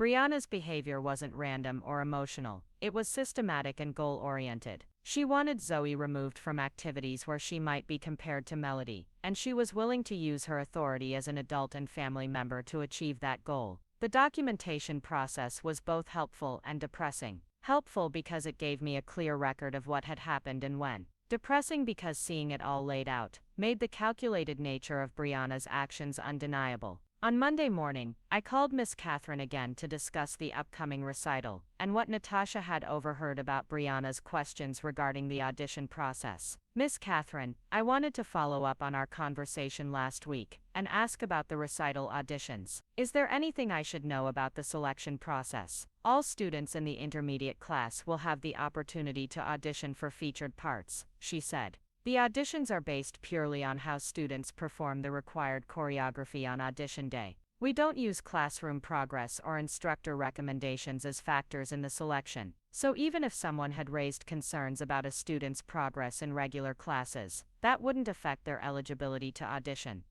Not at all. Some students perform much better under the pressure of auditions than they do in regular classes. Others may struggle in auditions, even though they're strong in class. We've learned that the only fair way to handle it is to judge students solely on their audition performance. Has anyone contacted you about specific students in the audition process? Miss Catherine paused. Mrs. Vasquez mentioned that there had been some questions about whether all students would be eligible, but she assured the person asking that our policy is inclusive. All students who want to audition will have the chance. Good. I think that's the right approach. Mrs. Winters, can I ask you something? Is there a reason you're concerned about Zoe's eligibility for auditions? Because from my perspective, she's certainly capable of handling a featured part if she auditions well. The question caught me off guard. I'd been so focused on defending Zoe from Briana's attempts to limit her opportunities that I hadn't really considered the possibility that she might actually earn a solo or featured role. I just want to make sure she has a fair chance to try, I said. She absolutely will. And Mrs. Winters, I hope she does audition. Students who dance for the joy of it often bring something special to their performances that purely technical dancers sometimes lack. That afternoon, I decided to tell Zoe about the audition opportunity. She was in her room after school, working on homework at her small desk with intense concentration. Zoe, Miss Catherine mentioned something today that I thought you'd want to know about. She looked up from her math worksheet. What? The recital auditions are going to be in a few weeks. Students from your class can try out for featured parts if they want to. Her face lit up immediately. Really? I can audition for a solo, if you want to. It would mean learning some special choreography and performing it for the teachers. Are you interested? Yes, I really want to try. Do you think I'm good enough? The question that had been plaguing her since Briana's original comments. But this time, instead of uncertainty, I heard hope in her voice. I think you should audition and find out. Win or lose, you'll learn something about yourself and get the experience of performing solo choreography. What if I don't get chosen? Then you'll know you tried your best, and you'll be in the group numbers, which will still be wonderful. What if I do get chosen? Then you'll get to perform a special part, and show everyone how much you love to dance. That evening, Zoe practiced her regular class combinations with unusual intensity, preparing for auditions that were still weeks away. Watching her move through the sequences with determination and joy, I felt a fierce protectiveness that had nothing to do with my conflict with Briana and everything to do with supporting my daughter's dreams. But I also knew that the audition process would likely trigger another round of interference from Briana. She'd already questioned Mrs. Vasquez about whether struggling students should be eligible to try out. When she learned that Zoe was actually planning to audition, she'd probably escalate her efforts to prevent it. I pulled out my notebook and added a new entry. Zoe expressed interest in auditioning for recital solo parts, expects auditions to be in approximately 2 weeks. Anticipate increased interference attempts from Briana as audition date approaches. The documentation felt both protective and sad. I was preparing for battle over my 8-year-old's right to try out for a dance solo. But if that's what it took to ensure Zoe had the same opportunities as other children, I was ready to fight. The auditions were scheduled for a Saturday morning 2 weeks later, and Zoe had been practicing diligently every evening. Miss Catherine had given interested students the choreography to learn at home, and I'd watched my daughter work through the sequences with a focus and determination that impressed me. She wasn't the most naturally graceful child, but she attacked each movement with genuine enthusiasm and a desire to improve. 3 days before the auditions, my phone rang while I was at work. The caller ID showed Riverside Elementary, and my stomach immediately clenched with worry that something had happened to Zoe. Mrs. Winters, this is Janet Mills from the front office. Mrs. Gonzalez would like to speak with you if you have a moment. Of course. Is Zoe all right? She's fine. Hold on, I'll transfer you. Mrs. Gonzalez came on the line a moment later, her tone professional but tinged with something that sounded like concern. Mrs. Winters, I'm calling about a conversation I had this morning with your sister-in-law. She came to the school to discuss some concerns about Zoe. My blood ran cold. What kind of concerns? She mentioned that she's noticed some changes in Zoe's behavior lately and wondered if we'd observed anything similar at school. She seemed particularly worried that Zoe might be developing anxiety or self-esteem issues related to her extracurricular activities. The sophistication of the approach was breathtaking. Instead of directly criticizing Zoe's abilities, Briana was now positioning herself as worried about the psychological impact of activities that were supposedly too challenging for her. It was much harder to argue against someone who claimed to be concerned about a child's mental health.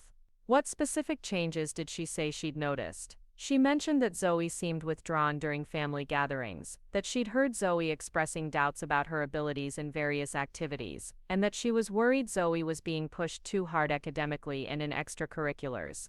Each word felt like a calculated assault. Briana was taking Zoe's normal childhood moments of uncertainty and reframing them as signs of serious problems that required adult intervention. Worse, she was doing it in a school setting where teachers were trained to take concerns about student well-being seriously. Mrs. Gonzalez, what have you observed about Zoe's behavior and adjustment at school? That's actually why I wanted to speak with you directly. The child your sister-in-law described doesn't match the Zoe I see in my classroom at all. She's been consistently engaged, participates actively in class discussions, and seems to have positive relationships with her peers. I haven't noticed any signs of anxiety or withdrawal. Relief flooded through me, followed immediately by anger at Briana for forcing me into a position where I had to defend my parenting and my daughter's mental health to school officials. Did my sister-in-law make any specific requests or suggestions? She asked if we could monitor Zoe more closely for signs of stress, and suggested that it might be helpful to reduce her academic workload or extracurricular commitments if we noticed any concerning behaviors. And what did you tell her? I told her that we always monitor our students for signs of distress, but that I hadn't observed anything with Zoe that would indicate a need for intervention. I also mentioned that any significant changes to a student's academic program would need to be discussed with parents first. Thank you for handling it that way, and thank you for calling me directly. Mrs. Winters, can I ask you something? Your sister-in-law mentioned that there have been some family disagreements about Zoe's activities. Is there anything I should be aware of from a school perspective? I took a deep breath, knowing that this conversation could have implications for how the school handled future interactions with Briana. Mrs. Gonzalez, my sister has been trying to convince various adults in Zoe's life that she's struggling in activities where she's actually doing well. I believe she's acting out of misguided concern, but the impact on Zoe has been harmful. I've asked her to stop interfering with Zoe's activities, but she seems to be finding new ways to express her concerns. I see. Is there anything you'd like me to do if she contacts the school again? Please continue to base any assessments of Zoe on your direct observations rather than on concerns raised by family members. And if you do notice any actual changes in Zoe's behavior or academic performance, please contact me directly rather than discussing them with extended family first. Of course, that's our standard protocol anyway, but I wanted to make sure you were comfortable with how we handled this situation. After I hung up, I sat at my desk trying to process this latest escalation. Briana had moved beyond dance class and was now involving Zoe's school, framing her interference as mental health concerns, rather than direct criticism. It was a much more sophisticated approach that would be harder for people to dismiss or see through. I called Marcus immediately to tell him what had happened. His reaction was swift and angry. She went to Zoe's school, without talking to us first, apparently, and she presented it as concern about Zoe's psychological well-being, rather than just complaints about her dancing. This has to stop, Kellie. She's escalating this beyond what's reasonable for a family disagreement.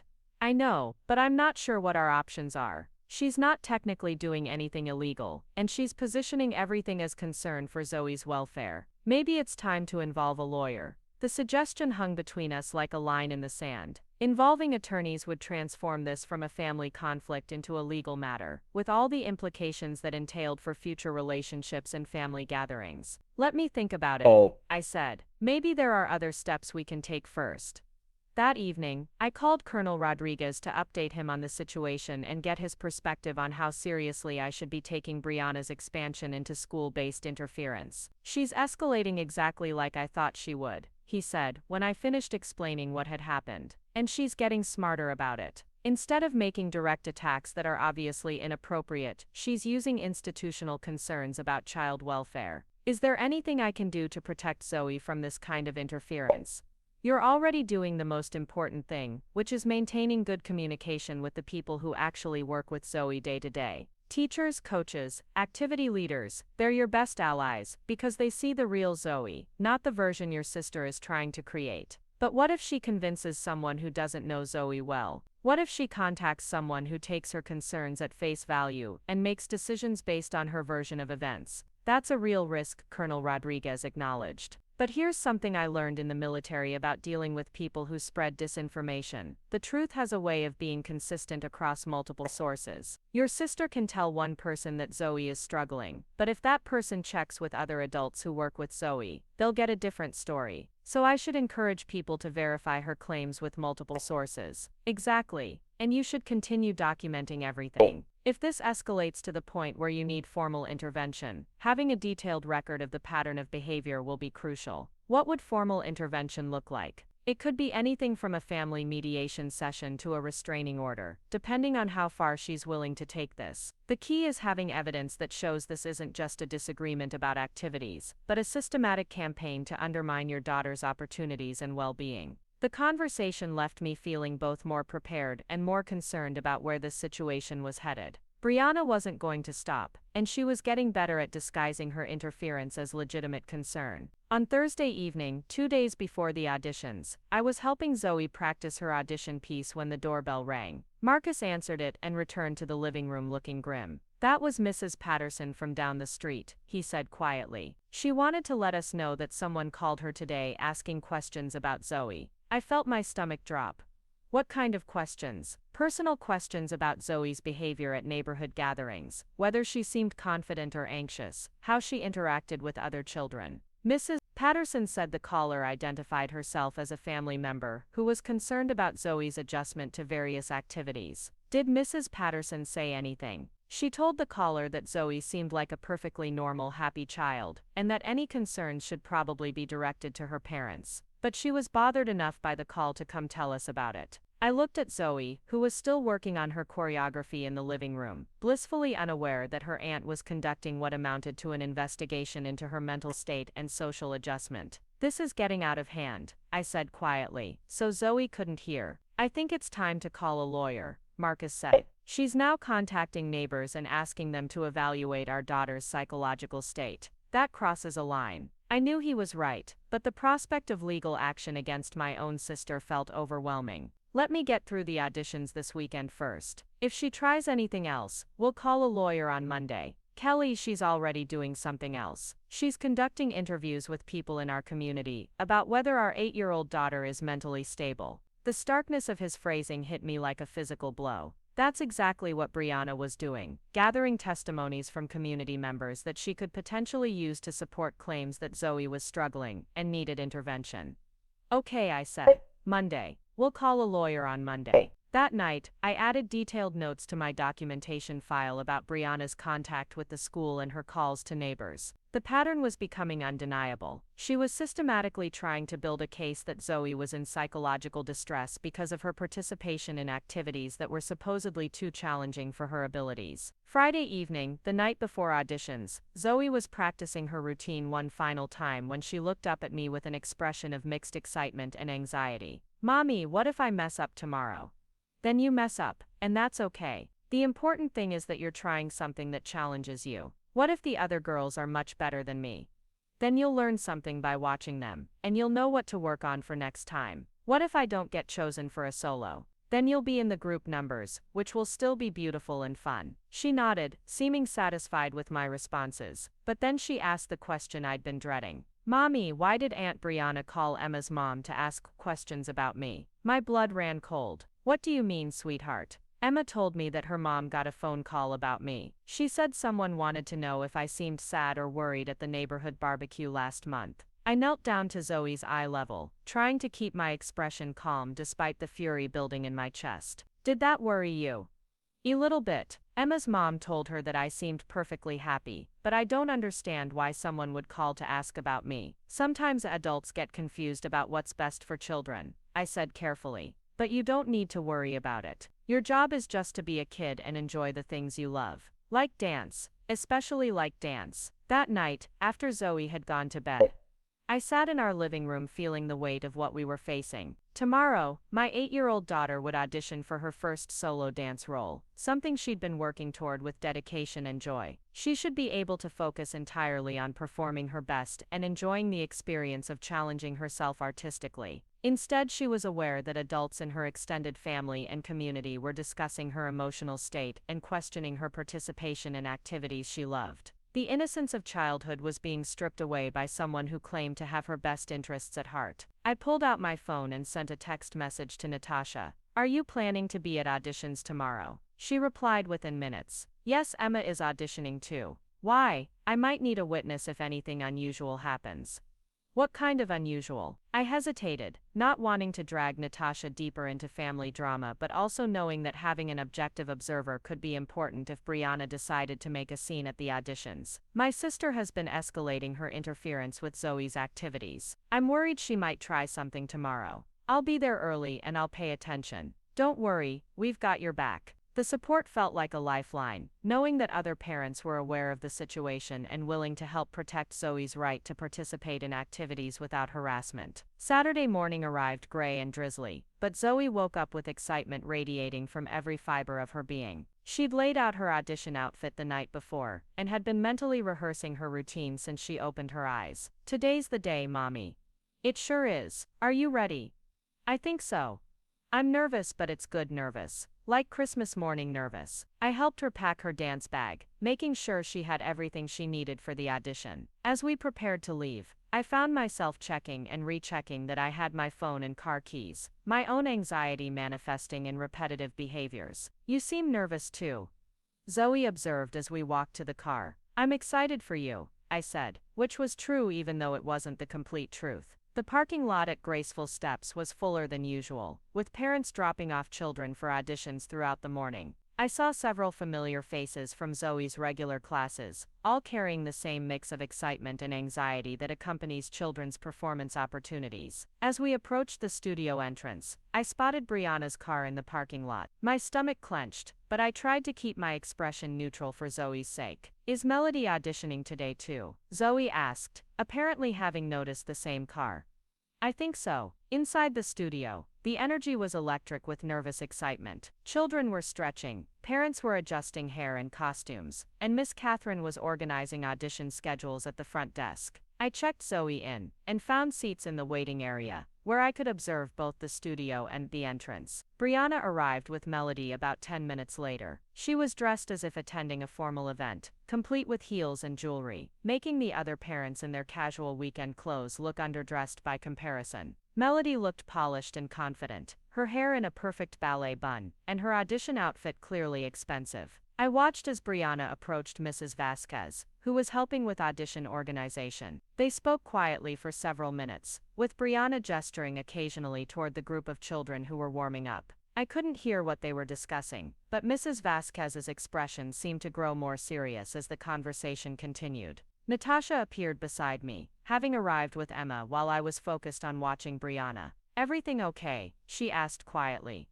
I'm not sure. My sister is talking to Mrs. Vasquez about something. Want me to see if I can get closer and hear what they're discussing? Before I could answer, Mrs. Vasquez and Briana approached our seating area. Mrs. Vasquez looked uncomfortable, like someone who'd been put in a position she didn't want to be in. Mrs. Winters, Mrs. Vasquez said formally, could I speak with you privately for a moment? My heart rate spiked, but I nodded and followed her to a quieter corner of the waiting area. Briana remained near our chairs, close enough to observe our conversation. Mrs. Winters, I've just had a conversation with your sister about some concerns regarding Zoe's participation in today's auditions. What kind of concerns? Mrs. Vasquez glanced back toward where Briana was standing, then lowered her voice. She's expressed worry that auditioning might be too stressful for Zoe, given what she describes as recent anxiety and self-confidence issues. She's asked me to consider whether it would be better for Zoe to sit out the auditions and focus on building her skills in regular classes. The calculated cruelty of it took my breath away. Briana was trying to prevent Zoe from auditioning at all, using the cover of psychological concern to eliminate her from consideration for featured roles. Mrs. Vasquez, has Miss Catherine or anyone else who works directly with Zoe expressed concerns about her readiness to audition? No, they haven't. Has Zoe herself expressed reluctance or anxiety about auditioning? Not that I'm aware of. Then I'd like her to audition as planned. She's been preparing for weeks, and she's very excited about the opportunity. Mrs. Vasquez nodded, looking relieved. That's what I hoped you'd say. I wanted to check with you directly before making any decisions. I appreciate that. Is there anything else I should know about this conversation with my sister? Mrs. Vasquez hesitated, then spoke carefully. She mentioned that she's spoken with other adults in Zoe's life, who share her concerns about her stress levels and adjustment. She seemed to suggest that there's a broader consensus that Zoe might benefit from reduced pressure in her activities. What other adults? She didn't specify, but she implied that school officials and community members had observed concerning behaviors. The scope of Briana's campaign was becoming clear. She wasn't just making isolated complaints. She was trying to create the impression of widespread concern among multiple authority figures and community members. It was a sophisticated approach designed to make her position seem more credible, and my defense of Zoe seem like denial. Mrs. Vasquez, I want to be very clear about something. My sister has been systematically trying to undermine Zoe's participation in activities for personal reasons that have nothing to do with Zoe's well-being. Any concerns she's raised with you or anyone else should be verified through direct observation rather than accepted at face value. I understand. And Mrs. Winters, Miss Catherine specifically requested that Zoe be allowed to audition. She feels Zoe has been working very hard and deserves the opportunity to perform. Relief flooded through me. Thank you for telling me that. When I returned to the waiting area, Briana was gone, but I could see her through the studio window talking animatedly with another parent I didn't recognize. Whatever she was saying, the other parent looked concerned and kept glancing in Zoe's direction. What was that about? Natasha asked when I sat down. I told her quietly about Briana's attempt to have Zoe excluded from auditions based on supposed anxiety and stress concerns. That's incredibly manipulative, Natasha said. She's using mental health concerns as a weapon to prevent Zoe from participating in something she loves. I know, and the worst part is that it's harder to argue against because she's positioning it as being protective rather than punitive. What did Mrs. Vasquez decide? Zoe gets to audition, but I have a feeling this isn't over. 20 minutes later, Miss Catherine called the first group of auditioners into the studio. Zoe was in the third group, which gave her time to watch some of the earlier performances through the observation window. She studied the other children with intense focus, mentally rehearsing her own routine. "Those girls are really good," she said after watching the first group perform. "You're really good too," I reminded her. "I hope I remember all the steps. Even if you don't, you'll do your best, and that's all anyone can ask." When it was finally Zoe's turn, she hugged me quickly and walked into the studio with the other children in her group.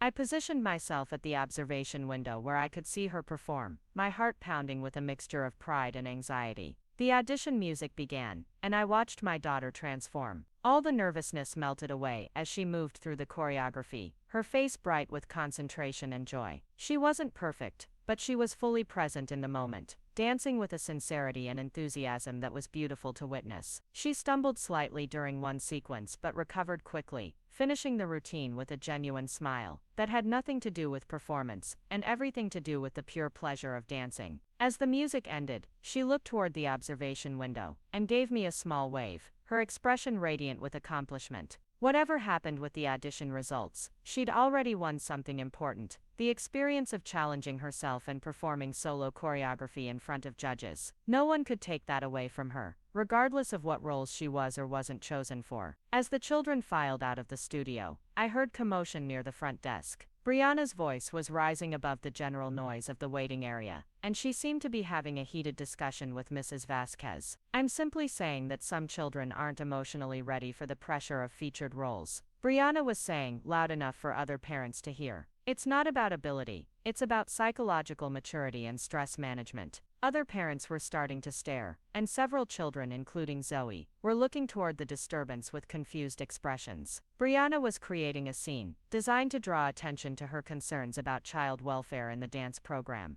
Miss Vasquez was trying to keep her voice low, but her body language suggested increasing frustration with the conversation. As I mentioned earlier, casting decisions will be based on audition performance and suitability for specific roles. But what about the emotional impact on children who aren't selected? Shouldn't there be screening to ensure that only psychologically resilient children are put in positions where they might experience disappointment? The question was clearly directed at me, and Zoe, framed as a general policy concern, but designed to suggest that some children, specifically my daughter, weren't emotionally equipped to handle audition processes. I walked over to where they were standing, no longer willing to let Briana control the narrative without challenge. "I think most children are more resilient than adults give them credit for," I said clearly enough for other parents to hear. "Learning to handle disappointment and challenge is part of growing up, and participating in auditions teaches valuable lessons about preparation, performance, and grace, regardless of the outcome." Briana turned toward me, with an expression that mixed surprise with irritation. "Some children, yes, but others are more sensitive and need protection from situations that might damage their self-esteem. I think children need protection from adults who underestimate their capabilities, not from opportunities to challenge themselves." The exchange was happening in front of a dozen other parents and their children, transforming what had been a private family conflict into a public disagreement about child-rearing philosophies and dance program policies. "Ladies," Mrs. Vasquez interjected, "perhaps we could continue this conversation privately." "There's nothing to continue," I said. "My daughter auditioned, and will accept whatever decision the judges make based on her performance." "I hope that's true," Briana said with false sympathy. "I hope she's prepared for the possibility that she might not be chosen. She's prepared to do her best and learn from the experience, which is all any child should be expected to do." The confrontation ended there, but the tension in the room was palpable. Other parents were whispering among themselves, trying to understand what they'd witnessed. Children were looking between the adults with confused expressions, picking up on the conflict without understanding its source. I collected Zoe and her dance bag, eager to leave before the situation escalated further. As we walked to the car, Zoe was quiet, processing what she'd witnessed. "Why was Aunt Briana talking so loudly?" she asked as we buckled our seatbelts. She was expressing some concerns about the audition process. Concerns about me. The directness of the question broke my heart. Even at 8 years old, Zoe was smart enough to understand that she'd been the subject of a public disagreement between adults. "Concerns that I don't agree with," I said. "You did beautifully in your audition, and I'm proud of you for working so hard and performing so well. Do you think I'll get chosen for a solo? I think you gave yourself the best chance possible by preparing well and dancing with joy. The rest is up to the judges." As we drove home, I felt a mixture of pride in Zoe's performance and exhaustion from the ongoing battle to protect her right to participate in activities she loved. The public nature of today's confrontation marked a new phase in this conflict, one that would likely have consequences for how other families in our community perceived our family dynamics. But watching Zoe dance that morning, seeing her face light up with accomplishment and joy, reminded me why this fight was worth having. She deserved to grow up believing that her dreams were valid and that the adults in her life would support her efforts to achieve them, not tear them down out of misguided concern or competitive jealousy. The audition results were posted on Monday afternoon. Zoe had earned a small solo in the second act, a 30-second piece that would showcase her improvement and dedication. When I told her the news after picking her up from school, she literally jumped up and down in the car seat, her excitement so pure and infectious that I found myself laughing despite the stress of the weekend's events. "I get a real solo? Just me dancing by myself, just you, sweetheart. You earned it with all your hard work. Wait until I tell Miss Catherine. Wait until I tell Emma. Wait until I tell Daddy." Her joy was everything I'd hoped for when I first enrolled her in dance classes. This was what childhood should look like, celebrating achievements and looking forward to new challenges with unbridled enthusiasm. But I also knew that this news would likely trigger another round of interference from Briana. A small solo was exactly the kind of recognition that would threaten her narrative about Zoe being unsuited for dance. I was right. The call came Tuesday morning while I was at work. "Kellie, we need to talk." Briana's voice was tight with controlled anger. "I heard about the recital casting. Congratulations would be the appropriate response. Zoe worked very hard for this opportunity. This is exactly what I was worried about. You're setting her up for public embarrassment. A solo means she'll be performing alone, with everyone watching, comparing her to the other featured dancers. A solo means she'll get to showcase months of dedication and improvement. It means the instructors recognized her growth and believed she could handle the challenge, or it means they felt sorry for her and gave her a participation trophy." The casual cruelty of the statement took my breath away. In Briana's world, there was no possibility that Zoe had earned recognition through effort and progress. Any success had to be explained away, as pity or misguided kindness. "Briana, I'm going to say this once more, and then I don't want to discuss it again. Zoe earned her solo through hard work and improvement. She's excited about performing, and I'm proud of her achievement. Your opinion of her abilities is not relevant to this situation. My opinion of her abilities isn't what matters. It's the audience's opinion that will matter when she's up there struggling through choreography she's not ready for. She is ready. Miss Catherine wouldn't have cast her if she wasn't. Miss Catherine is being kind. Mrs. Vasquez told me privately that there were concerns about some of the casting decisions, but they felt pressured to be inclusive rather than selective. I doubted this was true, but even if it was, it revealed something important about Briana's approach. She was still working behind the scenes, still trying to gather ammunition to support her position that Zoe didn't belong. Even if that were true, which I don't believe it is, the fact remains that Zoe was chosen, and she's capable of performing well. Your job as her aunt should be to support her success, not undermine it. My job as someone who loves her is to protect her from situations that will hurt her. The only person hurting her in this situation is you. I hung up before she could respond, my hands shaking slightly from the conversation. Each interaction with Briana felt like a psychological assault, designed to make me question my judgment and my daughter's worth. But this time, instead of doubt, I felt only resolve. That afternoon, I called the law office Colonel Rodriguez had recommended, a family practice that specialized in situations involving harassment and boundary violations between relatives.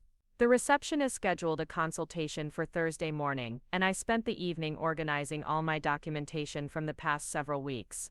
The file had grown thick with incident reports, dates and times of interference attempts, copies of emails and text messages, and statements from teachers and other parents who'd witnessed Briana's behavior.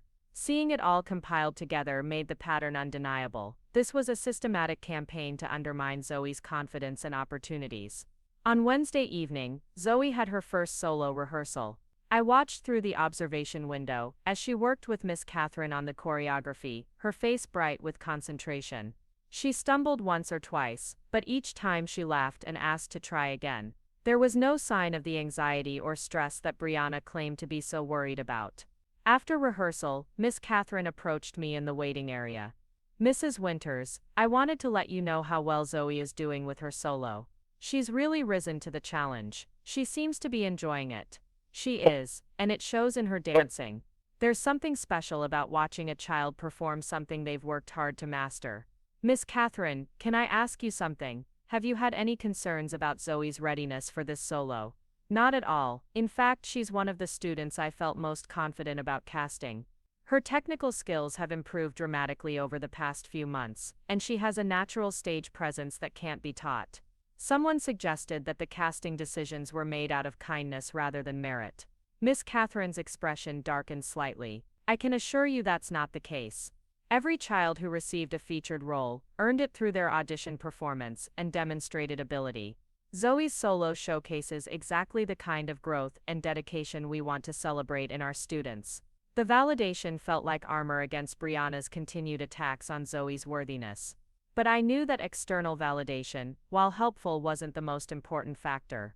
What mattered most was that Zoe believed in herself and enjoyed the process of learning and performing. Thursday morning's consultation with attorney Jennifer Walsh was both enlightening and sobering.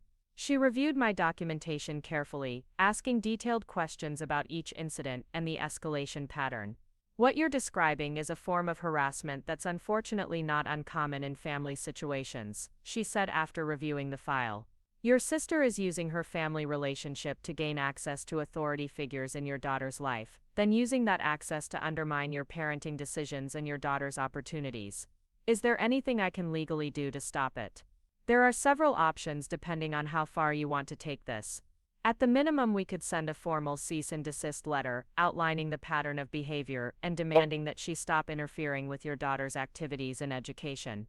And if she ignores that, then we could pursue a restraining order based on harassment. The fact that she's involving third parties like teachers and neighbors in her campaign to undermine your daughter's well-being strengthens the case for legal intervention." "What would a restraining order mean practically?" "It would legally prohibit her from contacting your daughter's school, teachers, coaches, or other authority figures to discuss concerns about your daughter.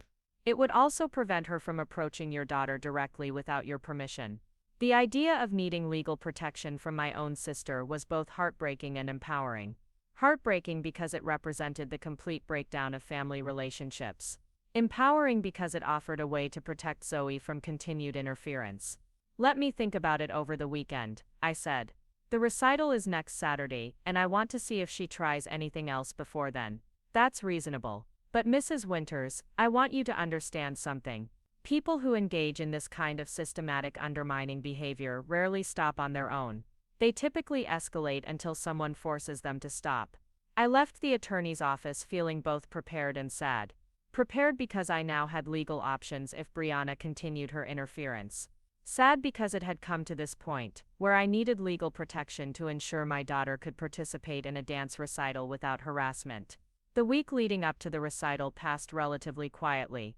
Zoe practiced her solo daily, her confidence growing with each rehearsal. She'd stopped asking whether she was good enough, and started focusing on perfecting specific movements and expressions. The transformation was remarkable to witness. On Friday afternoon, the day before the recital, my phone rang. The caller ID showed my mother's number, and I braced myself for another conversation about family harmony and forgiveness. "Kellie, I understand there's been some ongoing tension about Zoe's dance activities. That's one way to put it. Your father and I would like to come to the recital tomorrow to support Zoe. We haven't seen her perform before." The request surprised me. My parents had never shown much interest in Zoe's activities, usually claiming they were too busy, or that weekend travel was too difficult. Of course you can come. Zoe would love to have you there. Will Briana and Melody be there as well? I assume so. Melody is also performing. I hope there won't be any unpleasantness. This should be about celebrating the children's achievements. I completely agree. Any unpleasantness would have to come from someone else. Kellie, I know you feel strongly about this situation, but Briana is family. Surely we can find a way to move past these disagreements for the sake of family unity. Mom Briana has spent weeks trying to convince teachers, school officials, neighbors, and dance instructors that Zoe is psychologically unstable and unsuited for activities she loves. This isn't a disagreement we can simply move past without acknowledgement of the harm that's been done. I'm sure she was just trying to help in her own way. Her way of helping has involved undermining an 8-year-old's confidence and opportunities. That's not something I'm willing to normalize, for the sake of family peace. My mother was quiet for a long moment. What do you want from her, Kellie? An apology? I want her to stop interfering with Zoe's activities, and to acknowledge that her behavior has been harmful. But more than that, I want to know that Zoe is safe from future interference. And if she's not willing to do those things, then she won't be part of our lives in any meaningful way. Saturday arrived bright and clear, perfect weather for a dance recital. Zoe woke up early, too excited to sleep past 6 in the morning. She spent the morning going over her routine one final time, then helped me pack her costume and accessories for the afternoon performance. Are Grandma and Grandpa really coming? She asked as we prepared to leave for the dress rehearsal. They said they were planning to. I hope they like my solo. I'm sure they will. But even if they don't, you'll know you did your best, and that's what matters. The dress rehearsal went smoothly. Zoe performed her solo beautifully, hitting every mark and dancing with genuine joy. Watching her command the stage for those 30 seconds, I felt overwhelmed with pride and love. This was my daughter, brave enough to perform alone, confident enough to share her passion with others. Between the dress rehearsal and the evening performance, we went home for dinner and rest. Zoe was too excited to eat much, but she managed a few bites of pasta before asking if it was time to go back yet. Not quite, sweetie. We want to arrive early enough to get you ready, but not so early that you get tired before your performance. I'm not tired. I'm too excited to be tired. When we arrived back at the studio, the parking lot was already filling with families. I saw my parents' car and felt a mixture of gratitude and nervousness about having them there. Their opinion of Zoe's performance mattered to her, and I hoped they would see what I saw, a child who had worked hard and deserved celebration. Inside, the studio had been transformed into a proper theater space, with rows of chairs facing a small stage area. Backstage, children in costumes were warming up, and having final touch-ups applied to their hair and makeup. The energy was electric with opening night excitement. I helped Zoe with her costume, a simple but elegant dress in soft blue, that complemented her coloring perfectly. As I was putting the finishing touches on her hair, I spotted Briana across the backstage area, helping Melody with her costume. Our eyes met briefly, and she looked away without acknowledgement. You look beautiful, sweetheart. I told Zoe as I applied a final touch of lip gloss. Do I look like a real dancer? You look like Zoe, and Zoe is a real dancer. The performance began with the youngest students, tiny 4- and 5-year-olds, who charmed the audience with their earnest attempts at choreography. As the evening progressed through different age groups, I found myself growing more nervous about Zoe's solo, which was scheduled for the middle of the second act. During intermission, my parents found me in the lobby. The performance is lovely, my mother said. The children are all so talented. Yes, they've worked very hard. Zoe is especially excited about her solo. We're looking forward to seeing it, my father said, surprising me with his enthusiasm. When the second act began, I positioned myself where I could see both the stage and Zoe's reaction backstage. She was waiting in the wings with Miss Catherine, her face bright with anticipation rather than nervousness. Then it was time. Miss Catherine gave her an encouraging nod, and Zoe walked onto the stage alone. For a moment she stood in the spotlight, looking so small and brave, that my heart felt like it might burst with pride. The music began, and she transformed. Every movement was controlled and deliberate, every expression genuine and joyful. She hit every mark, executed every turn, remembered every sequence. But more than technical accuracy, she danced with a presence and confidence that commanded attention. The audience was completely engaged, watching this 8-year-old girl pour her heart into 30 seconds of solo choreography. When the music ended and she took her bow, the applause was enthusiastic and sustained. I saw several people wiping away tears, moved by the sight of a child performing with such obvious love for what she was doing. As she left the stage, Zoe's face was radiant with accomplishment. She had done it. She had prepared, performed and succeeded on her own terms. After the recital ended, and all the students had taken their final bows, families gathered in the lobby for photos and congratulations. Zoe was surrounded by friends and their parents, all praising her beautiful performance. My parents approached, and my father surprised me by picking Zoe up in a big hug. "That was magnificent, sweetheart. Grandpa is so proud of you." "Did you really like it, Grandpa?" "I loved it. You looked like you belonged up there." My mother hugged Zoe as well, telling her how graceful and confident she'd looked. Their genuine enthusiasm and pride was exactly what Zoe needed to hear, validation from family members who mattered to her. As we were preparing to leave, Miss Catherine approached our family group. "Mrs. Winters, I wanted to tell you how proud I am of Zoe tonight. She performed beautifully, but more than that, she performed with confidence and joy. That's what we really hope to cultivate in our students. She's worked so hard for this," I said. "It shows. And Mrs. Winters, I hope you know that Zoe has earned every opportunity she's received here. Her growth over the past months has been remarkable to witness." As we walked to our cars, my parents stayed close, clearly wanting to extend the evening celebration. "Would you like to come back to our house for some cake?" my mother asked. I picked up a little something to celebrate Zoe's performance. "That sounds perfect," I said, touched by their gesture. At my parents' house, we sat around the kitchen table sharing cake and talking about the evening's performances. Zoe recounted every moment of her solo, describing how it felt to be on stage alone, and how proud she was of remembering all the choreography. "You know what impressed me most?" my father said. "You looked like you were having fun up there. Like you really loved what you were doing." "I do love dancing, Grandpa, even when it's hard sometimes." "The best things usually are hard sometimes," he said. "That's what makes them worth doing." As the evening wound down and we prepared to go home, my mother pulled me aside. "Kellie, I owe you an apology. Watching Zoe tonight, seeing how happy and confident she was, I realize I haven't been supporting you the way I should have." "What do you mean?" "I've been so focused on keeping family peace that I lost sight of what was actually happening." Briana's concerns about Zoe weren't based in reality, were they? "No, they weren't. I should have seen that sooner. I should have trusted your judgment as Zoe's mother, instead of trying to mediate between you and your sister. It's complicated when it's family. It shouldn't be. When someone is trying to limit a child's opportunities or undermine their confidence, it doesn't matter if they're family or not. That child should be protected." The acknowledgement meant more to me than I could express.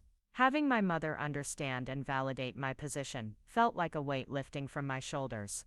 Over the following weeks, life settled into a new rhythm. Zoe continued with her regular dance classes, her confidence solidified by the success of her recital performance. She started talking about auditioning for the studio's competition team, a goal that would have seemed impossible just months earlier, when Briana was systematically trying to convince her she wasn't suited for dance. Briana herself had gone completely silent. No phone calls, no surprise visits, no attempts to contact teachers or neighbors.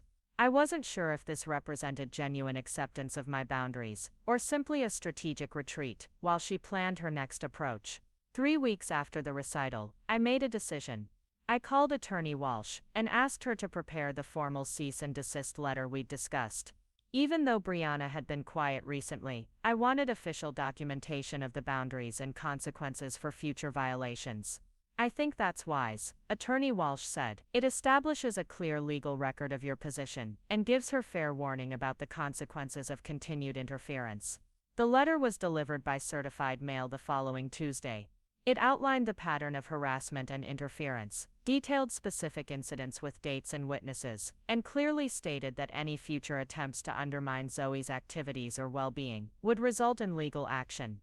I never received a direct response to the letter, but my mother called the day after Briana would have received it. "Briana got your legal notice," she said without preamble. "Good. I wanted to make sure she understood the seriousness of the situation." She's upset, of course. She feels like you're treating her like a criminal. I'm treating her like someone who has repeatedly violated reasonable boundaries, despite being asked to stop. What happens now? Now she knows exactly what the consequences will be if she continues to interfere with Zoe's activities or tries to undermine her confidence. What she does with that information is up to her. And if she stays away from you and Zoe, then we'll all move forward with our lives. That's all I've wanted from the beginning. Months passed without incident. Zoe thrived in her activities, trying out for and making the studio's competition team, joining the school's student council, and starting piano lessons at her own request. Each new challenge she embraced with confidence, secure in the knowledge that the adults in her life supported her growth, rather than limiting it. The transformation was remarkable to witness. The 8-year-old who had once asked if she was too clunky for dance was now a 9-year-old who approached new opportunities with enthusiasm and resilience. She'd learned that her worth wasn't determined by other people's opinions, and that effort and joy were more valuable than natural talent. One evening as I was tucking her into bed, she looked up at me with a thoughtful expression. "Mommy, remember when Aunt Briana said I wasn't good at dancing? I remember. I'm glad you didn't make me stop taking lessons." "I'm glad too, sweetheart. Even if I'm not the best dancer in my class, I still love it, and loving something makes it worth doing, right?" "Absolutely. Loving something and working hard at it makes it worth doing, regardless of whether you're the best at it or not." She nodded seriously, processing this wisdom that would serve her well throughout her life. I think Aunt Briana forgot that part. What part? That loving something is what makes you good at it, not the other way around. Her insight took my breath away. At 9 years old, she'd understood something that many adults never learn: that passion and dedication create their own kind of excellence, independent of external validation or comparison to others. 6 months later, Zoe performed another solo at the spring recital, this time a more advanced piece that showcased her growth and increasing sophistication as a performer. My parents attended again, their pride obvious and vocal. Briana and Melody were absent, having apparently found a different dance studio that better suited their needs. After the performance, as we celebrated with ice cream and talked about future goals, I reflected on how much had changed since that first devastating afternoon, when Briana had told Zoe she was too clunky for ballet. What had started as a crisis had become an opportunity for growth, not just for Zoe, but for our entire family. Zoe had learned that she could trust her own instincts about what brought her joy, and that the adults who truly cared about her would support those interests, regardless of her natural talent level. I had learned that protecting my daughter's dreams was worth any amount of family conflict, and that sometimes the people we love most require the firmest boundaries. Most importantly, we had both learned that resilience isn't about avoiding difficult situations, but about facing them with confidence in your own worth and the support of people who truly have your best interests at heart. As we drove home that night, Zoe already making plans for her next performance and talking about the advanced techniques she wanted to master, I felt grateful for the journey that had brought us to this point. The battles had been worth fighting, the boundaries had been worth establishing, and the future stretched ahead bright, with possibility for a child who knew she was worthy of pursuing her dreams. Up next, you've got 2 more standout stories right on your screen. If this one hit the mark, you won't want to pass these up. Just click and check them out.